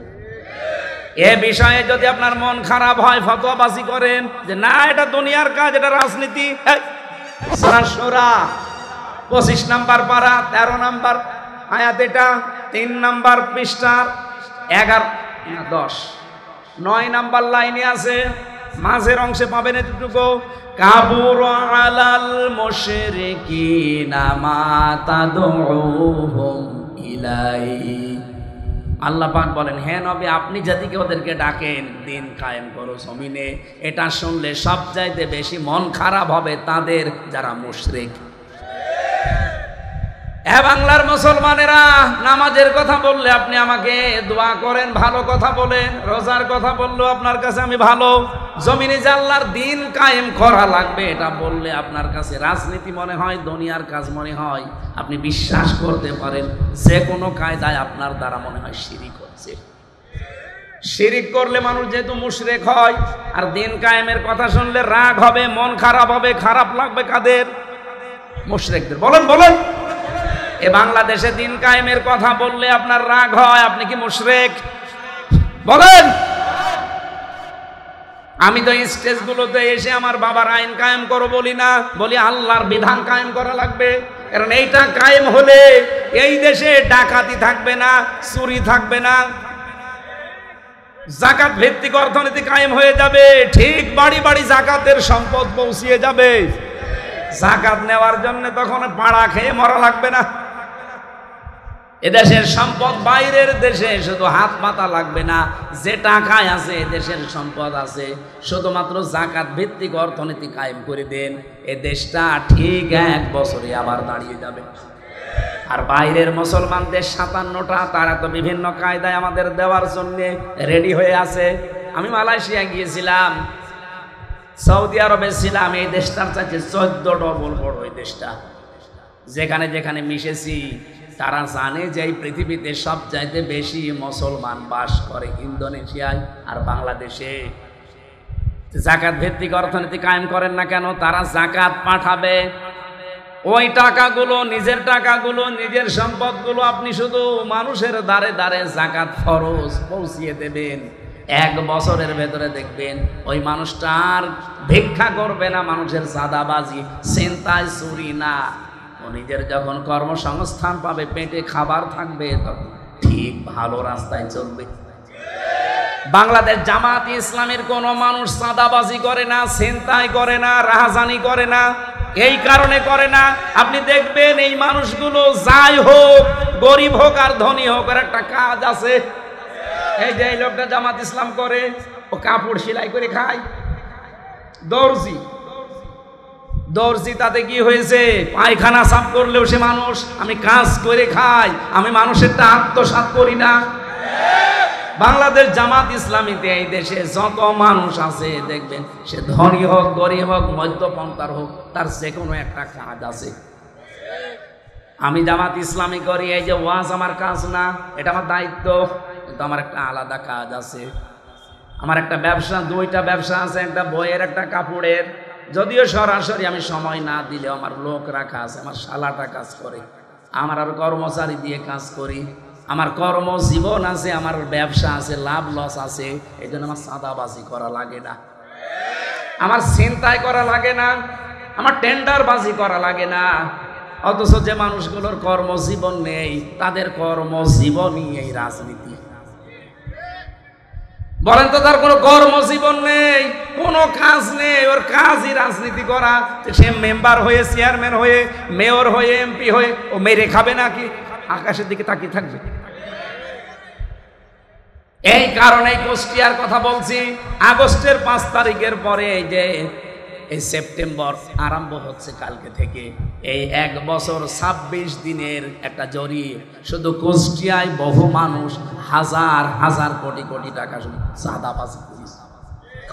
ওই জামাত ইসলামের একটা লোকের বিপক্ষে এটা তোলেন তো, সারা বাংলাদেশ দিয়ে দিলাম। যান, আপনার বিরুদ্ধে কথা আসে কেন? কর্মজীবন তৈরি করেন, দরকার পায়খানা সাফ করেন, রাস্তা ঝাড়ু দেবেন, যে কোনো কাজে থাকবেন। শয়তান আপনাকে দিয়ে উল্টা পাল্টা কাজ করাতে পারবে না, কারণ কাজ যখন নেই তখনই শয়তান তাহলে টার্গেট করে। আপনাকে আমি ভালোবাসি, আপনার আখেরাত যেন নষ্ট না হয়।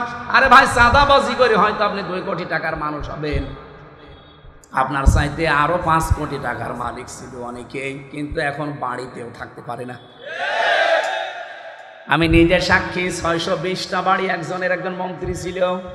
আগে যিনি মন্ত্রী ছিল, ভূমি মন্ত্রী, আপনার ডিলু, উনি তো কবরে চলে গেছে। ওনার পরে একজন হয়েছিল চট্টগ্রামে বাড়ি, সাইফুজ্জামান জাভেদ। একবার বাইরের দেশে গেলাম, সিঙ্গাপুরে না মালয়েশিয়া যেন, হোটেলে উঠেছি। নিচতলায় হোটেল, তো অনেক বড় বড় হোটেল, লিফটে নামা লাগে। 20 তলা, 25 তলা, 30 তলা, 118 তলা পর্যন্ত আছে মালয়েশিয়াতে। চিন্তা করলাম একটু নিচে যাই তো দেখি কি অবস্থা। নিচে এসে দেখি ওয়েটিং রুমে 2 জন শয়তান গল্প করছে। আমি গেছি, আমারে তো চিনে ফেলেছে, বলছে হুজুর সালাম আলাইকুম। ঠিক আছে, কি এখানে? হুজুর আমরা আগেই পালিয়েছি। অবস্থা দেখি আমরা আগেই পালিয়েছি। পালিয়ে আপনি এখানে কেন? আসি আমি। কত নাম্বার কামরায় আছেন? আসি এই হোটেলে আছি। আপনি কত নাম্বারে আছেন? আমার তো আর ওর মতো ভয় নেই, বললাম অমুক নাম্বারে আছি।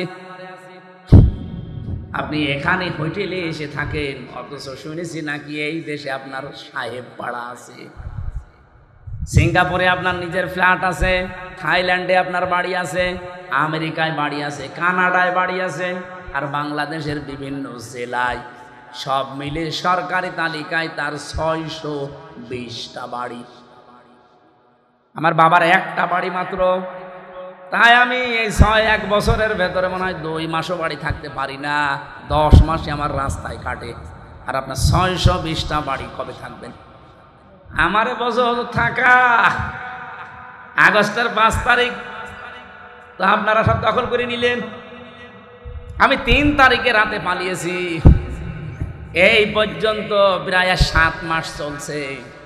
খুব গোপনে আছি, কেউ জানে না। আপনি শুধু দোয়া করেন। দোয়া? তোমার জন্য দোয়া আসবে মন থেকে? বদদোয়া আসবে? তো এখানে থাকেন টাকা, এখানে তো অনেক ভাড়া। উনি সেই কামরার কথা বলেছেন, যেখানে থাকে কমপক্ষে বাংলাদেশের টাকায় কমপক্ষে 50,000 টাকা প্রতিদিন। আমাদের 30,000 লাগতো। আমাদের তো 1 রুম, আর উনি ফ্ল্যাট নিয়ে থাকে। 50,000 টাকা প্রতিদিন ভাড়ায় 7 মাস চলতেছে একাধারে, অথচ নিজের বাড়ি তালা লাগানো। যে সাহেব পাড়া আছে, তালা লাগানো। ওখানে থাকেন না? থাকবো। 20 লাখ বাঙালি আছে এই দেশে। যদি আমারে দেখে কোনোদিন বাইরে, পিটিয়ে ভর্তা বানিয়ে ফেলবে। এই হোটেল যেহেতু খুব সিক্রেট, কেউ আসে না এখানে, কারণ 3-4টা গেট পার হয়ে আসা লাগে। আবার সেন্সর লাগানো আছে, আপনি গেলেই ঢুকতে পারবেন না। আপনার চেহারা দেখবে, তারপরে কাজ করবে। ওটা আগে থেকে সিস্টেম করা। এখানে আসি জেলখানার মতোই প্রায়, শুধুমাত্র একটু খাওয়া দাওয়া ভালো, আর ওই মোবাইল চালাতে পারি। তাছাড়া আপনারা 3 বছর জেলে ছিলেন, ওই রকমই আছে। তাও তো অন্তত আপনারা কারারক্ষী দেখতেন। ওই যে জেলার সোফার আসতো, মাঝে মাঝে দেখা হতো। আর আমরা জেলার সোফারও নেই। এতগুলো বাড়ি, আজ একটা বাড়িতেও থাকতে পারি না। এভাবে যদি কয়েক বছর কেটে যায়, আমার মনে হয় শেষ পর্যন্ত আমারও না খেয়ে মরা লাগবে। আমার ওই দিন থেকে বিশ্বাস হয়েছে 620টা বাড়ি আল্লাহর এই বান্দা নিজের বাবার টাকায় জীবনও বানায়নি। কথা বলেন না কেন? আপনি যারা 1 বছর 1 মাসের ভেতরে 1000 কোটি টাকার মালিক হয়ে গেছেন, সবই তো আপনার বাবার টাকা। এই জন্য আপনাকে বলছি, সময় কিন্তু পাল্টাতে বেশি দেরি হয় না। হঠাৎ করে যদি সময় পাল্টিয়ে যায় না, তখন দেখবেন এই 1000 কোটি টাকা তো যাচ্ছে, সাথে সাথে আরো 50,000 যাচ্ছে। জামাত ইসলামী বাংলাদেশের নাম বললাম, অনেকের মন খারাপ হয়ে গেল। আর ভাই একটা দেখান তো যে এরাও আপনার মতো চাঁদাবাজি করে খেয়েছে। কেন এদের কি অভাব নেই? এরাও 15 বছর আপনার মতো তো নির্যাতিত ছিল, আপনার চাইতে বেশি ছিল। আমি জামাতের একজনের পেয়েছি 313টা মামলা তার। আপনারও মামলা আছে 517টা পর্যন্ত আমি মামলা পেয়েছি এদেশে একজনের। আমি মাঝে মাঝে ভাবতাম, আল্লাহ 365 দিনে বছর শেষ, ওই একটা মামলার জন্য একটা করেও হাজিরা দেয়, 517টা কয় বছর হাজিরা দেবে? আমার মাত্র 2টা মামলা, তাই আমার হাজিরা দিতে দিতে জীবন শেষ হয়ে যাচ্ছিল। যদিও আমার মামলা এখন প্রায় সব খারিজ হয়ে গেছে। রাষ্ট্র আমাকে ঘোষণা দিয়ে জানিয়েছে যে আপনার সাথে এর কোনো সম্পৃক্ততা পাওয়া যায়নি, আপনি নির্দোষ। আমি যদি নির্দোষী হয়ে থাকি, 2 বছর 3 বছর আমার জীবন থেকে কেড়ে নিলেন, ওই জীবন সময়টা ফেরত দেন। হাসিনা আর যাই করুক না কেন, এই 3টা বছর অন্তত যে জুলুম করেছে, আমি খোলাখুলি বলছি, আল্লাহর কসম, কোরআন আমার সামনে, আমি কিন্তু জেলখানায় 20 সালের শেষের দিকে গেছি, এই 23 সালের শেষে বের হলাম 24 সালে। বলেন তো, এই 3 বছরের আগে আমার যতগুলো বক্তব্য, আমি জামাত ইসলামী বাংলাদেশকে শুধু সাপোর্ট করতাম, ভালোবাসতাম, কিন্তু এখন আমি অ্যাক্টিভ হয়ে কাজ করছি শুধু এই হাসিনার কারণে। আমি যাদের সাথে ছিলাম এই মানুষগুলোর অ্যাক্টিভিটিস দেখেছি, তাদের পড়াশোনা দেখেছি, বিশেষ করে আমিরে Jamaat doctor Shafiqur Rahman, secretary general অধ্যাপক মিয়া গোলাম পরোয়ার, এই পাশের জেলা সিরাজগঞ্জ মাওলানা রফিকুল ইসলাম খান, ওই সাতক্ষীরার মাওলানা ইজ্জাতুল্লাহ, রংপুরের এটিএম আজহারুল ইসলাম, এদের সাথে ছিলাম আমি। এদের সাথে সেতে পড়েছি, বুঝেছি, এদের মতো কাজ করার চেষ্টা করতে করতে এখন আমি নিজে অ্যাক্টিভ হয়ে গেছি। তার মানে এই কাজটা করেছে আমার হাসিনা আপা। হাসিনা যদি আমার এভাবে না দিত, আমি শুধু ওই অবিখা ওয়াজ করে খেতাম। ওই যে কাবি খা আছে না, কাজের বিনিময়ে খাদ্য, আর আমারটা ছিল অবিখা ওয়াজের বিনিময়ে খাদ্য। আমি তো ওই লাইনে ছিলাম। হঠাৎ করে এভাবে কষ্ট না দিলে আমি তো অ্যাক্টিভ হতাম না। এই দিন কায়েম করা যে কত বড় ফরজ, এটা আমি বুঝতামও না, শুধু পড়িয়ে যেতাম। এই আয়াত তো আমি সে জন্মের পর থেকেই পড়ছি। আমি যেদিন কায়দা পড়া শেষ করে কোরআন শরীফ ধরেছিলাম, পড়াটা শেষ করে এই আয়াত তো সেই দিন থেকে আরম্ভ করেছি, সেই 5 পাস করার পর থেকে। এতদিন পর্যন্ত তো এইভাবে বুঝতাম না যে কাবুরা আলাল মুশরিকিনা মা তাদউহুম ইলাই। হে নবী, আপনি যেদিকে মানুষকে ডাকেন যে দিন কায়েম করো, এটা শুনলে সবচাইতে বেশি খারাপ লাগবে মুশরিকদের। এই বাংলাদেশে দিন কায়েম করার কথা যেই বলুক, এর কথা শুনলে যদি আপনার মন খারাপ হয়, রাগ হয়, আপনি বুঝবেন আপনার ভেতরে শিরিক আছে। আর শিরিক যারা করে তারা মুশরিক, আর মুশরিক হলে আপনার কাছে খারাপ লাগার কথা। আপনি বলেন, কই আমি তো শিরিক করি না।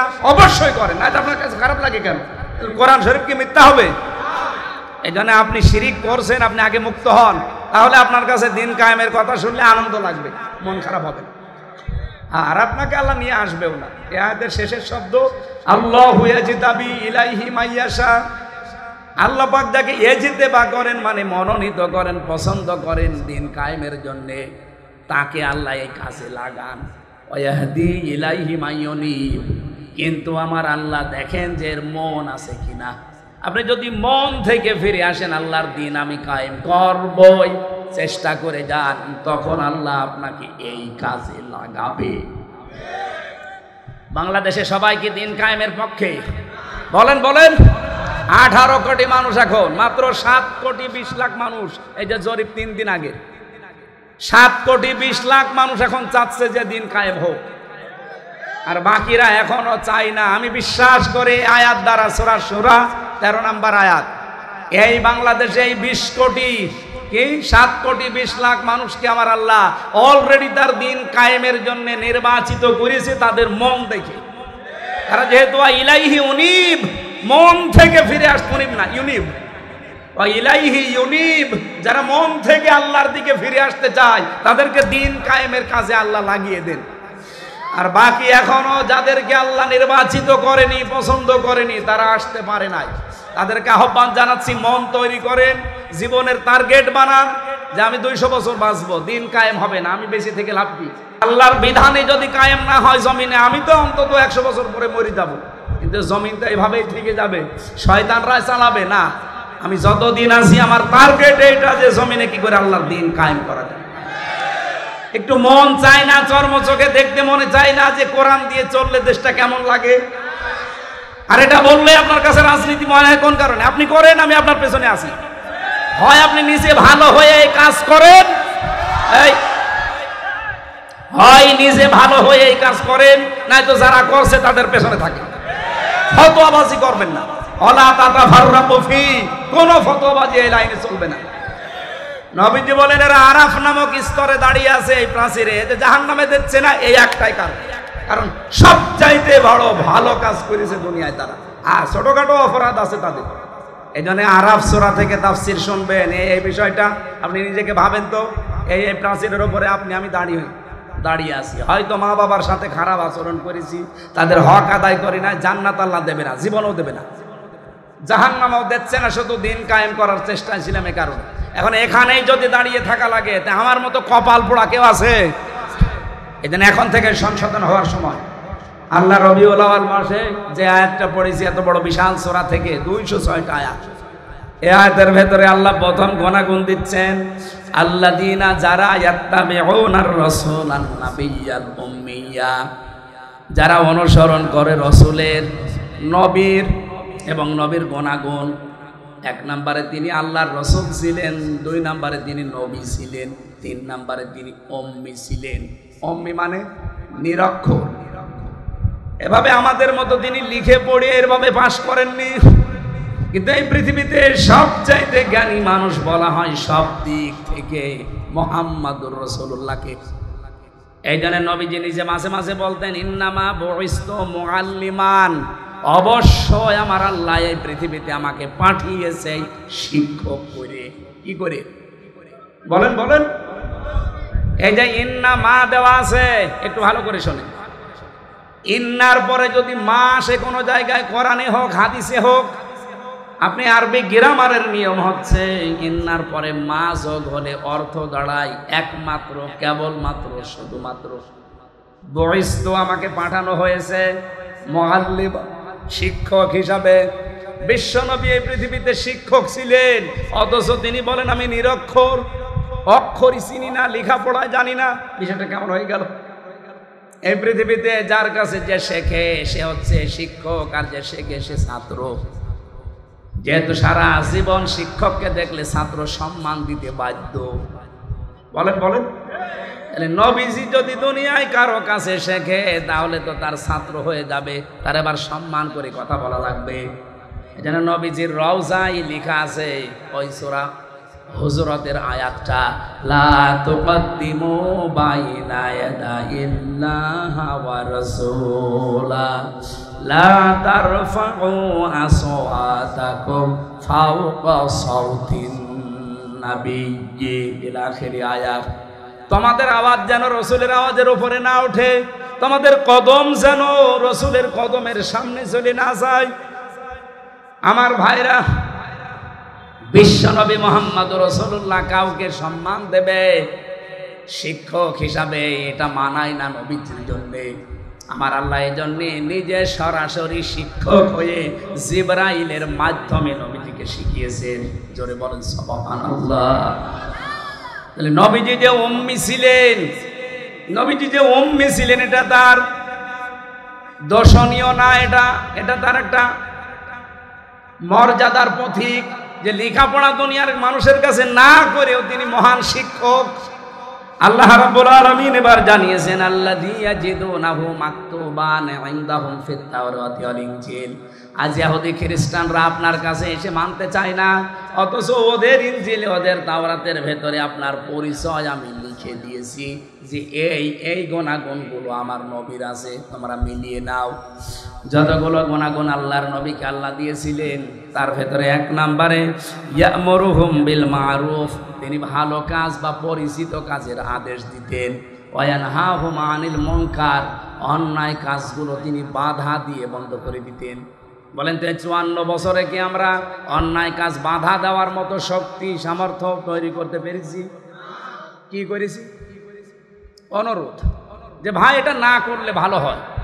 আপনার বিবেকে কি বলে? ইসলামের কোন কাজ কি অনুরোধ না আদেশ? 92% মুসলমানের দেশে যদি ইসলাম আদেশের জায়গায় যেতে না পারে, তাহলে অনুরোধের জায়গায় থাকে, আপনি কবে আবার কি করবেন? সারা জীবন খালি অনুরোধই করে যাবো, সলিমুদ্দিন নামাজ পড়ো।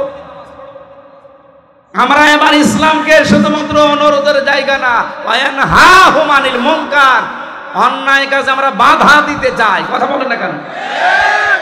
নবীজির যে সমস্ত কাজগুলো ছিল তার অন্যতম কাজ হচ্ছে ভালো কাজে বা পরিচিত কাজে তিনি আদেশ দিতেন, অন্যায় কাজে বাধা তৈরি করতেন। ওয়ায়ুহিল্লু লাহুমুত তাজ্জিবাত, পবিত্র যত জিনিস আছে, এর আগে অনেকগুলো জিনিস হারাম ছিল অথচ পবিত্র, এই বিষয়গুলো তিনি উম্মতের জন্য হালাল করে দিতেন। ওয়ায়ুহাররিমু আলাইহিমুল খাবাইস, অপবিত্র জিনিস যেগুলো, নাপাক জিনিস, এগুলো তিনি হারাম ঘোষণা করতেন। এই যে বিড়ি, যেটি যদিও হারাম না কিন্তু এটা অপবিত্র জিনিস, এটা অবৈধ একটা জিনিস, এটা অনেকগুলো ক্ষতির কারণ। একটা লাঞ্চ নষ্ট হয়ে যায়, আর একটা মুখে দুর্গন্ধ তৈরি হয়, অর্থের অপচয় হয়, অনেকগুলো ক্ষতির সম্ভাবনা এর দ্বারা। এই জন্যে এইটাও খাবাইসের ভেতরে অন্তর্ভুক্ত।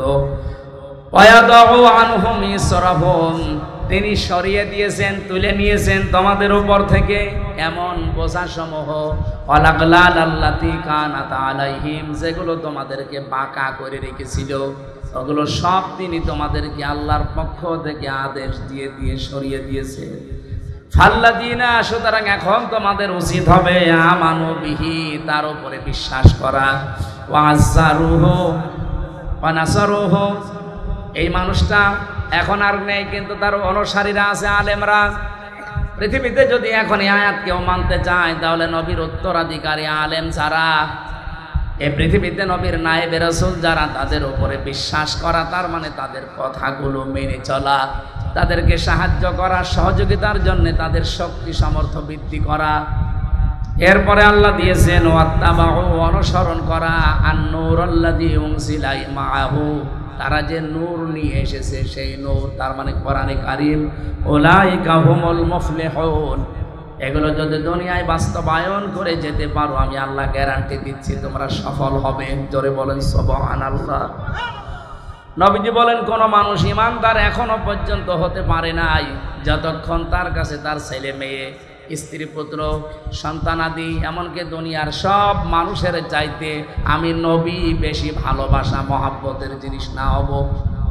আল্লাহ আমাদেরকে হাদিসটা দুনিয়ায় এখনই মেনে চলার তৌফিক দেন, বলেন আমিন। আল্লাহুম্মা আমিন। লা ইলাহা ইল্লা আনতা সুবহানাক ইন্নী কুনতু মিনাজ জালিমিন। রব্বুল আলামিন পাবনা জেলার ঈশ্বরদী থানা মোলাডলি ফরিদপুর এলাকার দিকে একটু তাকাও। কোরআনের কথাগুলো যেভাবে এরা চাতক পাখির মতো বসে বসে শুনেছে, মেহেরবানি করে কথাগুলো আমলের তৌফিক দাও। সওয়াবগুলো তুমি নবীজির রওজায় পৌঁছিয়ে দাও। যত মানুষ এই মাহফিলটার জন্য চেষ্টা চালিয়েছে, প্রত্যেককে ওমরের মতো কবুল করে নাও। সম্মানিত মা বোনদেরকে খাদিজার মতো, আয়েশার মতো বানিয়ে দাও। আমি সহ যারা অসুস্থ আছি, আমাদেরকে শেফায়ে কামেলা আজেলা নসিব করে দাও। আল্লাহুম্মা গফিরলি ওয়ারহামনি ওয়াহদিনি ওয়াফিনি ওয়ারযুকনি ইয়া রাব্বাল আলামিন। এলাকার মাটির নিচে যত মানুষ কবরে আছে, আল্লাহ কবরবাসীদেরকে তুমি মাফ করো।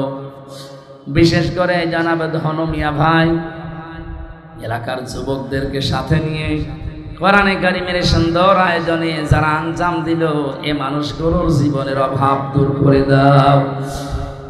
যুবকদেরকে তুমি উত্তম এবং জায়েজ কর্মজীবন তৈরি করে দাও। এরা যেন হারাম কোনো রাস্তায় না যায়, হালাল রাস্তায় থাকার সুযোগ দাও। আল্লাহ তাআলা কোরআনের সাথে সম্পৃক্ত যারা, কোরআন যারা কায়েম করতে চায় জমিনে, এরকম জায়গায় আমাদের মিলে মিশে থাকার সুযোগ করে দাও। চর্ম চোখে তোমার কোরআনের বিধান যদি দেখতে না পারে, দুনিয়ায় বেঁচে থেকে আমাদের কি লাভ? আমরা চর্ম চোখে যেন দেখতে পারি তোমার কালাম দিয়ে দেশটা চলছে, কি যে একটা জান্নাতের পরিবেশ তৈরি হবে, ওটা না দেখে তুমি আমাদের মরণ দিও না। পৃথিবীতে বিভিন্ন দেশে আমি গিয়ে দেখেছি কোরআনের পূর্ণাঙ্গ আইন চলে না, যতটুকু চলে এর কারণে যে শান্তিতে তারা আছে। আমাদের দেশে পূর্ণাঙ্গ কোরআনের আইন চলার মাধ্যমে এই বাংলাদেশটা তুমি মেনে জান্নাত বানিয়ে দাও। বারাকাল্লাহু লানা ওয়া লাকুম ফিল কোরআনিল আযীম। আলহামদুলিল্লাহি রাব্বিল আলামিন। লা ইলাহা ইল্লাল্লাহু মুহাম্মাদুর রাসূলুল্লাহ।